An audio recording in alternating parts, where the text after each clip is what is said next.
मृत्यु के बाद आत्मा भोजन करती है या नहीं, ये प्रश्न बहुत गहरा है। अलग अलग धर्म, शास्त्र और परंपराएं इसके बारे में भिन्न भिन्न दृष्टिकोण देती है। इसे समझने के लिए हमें आत्मा की यात्रा और प्राचीन पौराणिक ज्ञान को देखना होगा। आत्मा और मृत्यु के बाद की यात्रा। जब मनुष्य का देहांत होता है तो केवल शरीर समाप्त होता है, आत्मा नहीं। आत्मा अमर है, वह ऊर्जा का रूप है। शरीर को जीवित रखने के लिए भोजन, पानी और सांस की आवश्यकता होती है, लेकिन आत्मा को किसी भौतिक भोजन की जरूरत नहीं होती।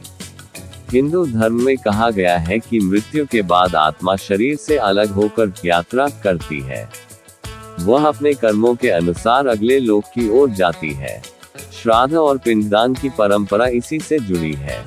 परिवारजन भोजन अर्पित करते हैं ताकि पितरों की आत्मा को शांति मिले। ये प्रतीकात्मक भोजन है, वास्तविक नहीं। आत्मा उस भोजन को शरीर की तरह नहीं खाती, बल्कि उससे उत्पन्न ऊर्जा और भावनात्मक तरंगें आत्मा तक पहुंचती हैं। गरुड़ पुराण में उल्लेख है कि आत्मा को मृत्यु के बाद अगले 13 दिनों तक एक सूक्ष्म शरीर की आवश्यकता होती है।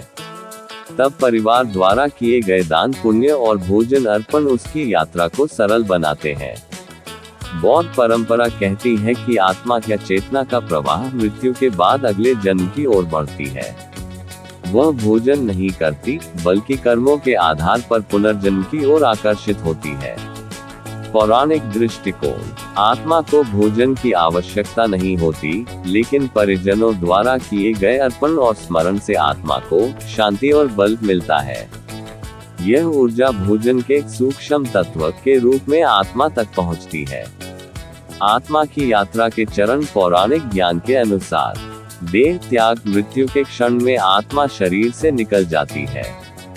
यमदूतों का मार्ग। आत्मा को कर्मों के आधार पर ले जाया जाता है। सूक्ष्म शरीर। आत्मा एक अदृश्य शरीर धारण करती है, जो कुछ समय तक भटक सकती है। श्राद्ध का महत्व। परिजनों द्वारा भोजन और जल अर्पित करने से आत्मा की उस यात्रा में ऊर्जा मिलती है। पुनर्जन्म या मुक्ति। अच्छे कर्म आत्मा को ऊंचे लोक या मोक्ष की ओर ले जाते हैं, जबकि बुरे कर्म पुनर्जन्म की ओर। सार। आत्मा मृत्यु के बाद वैसे भोजन नहीं करती जैसे मनुष्य करता है।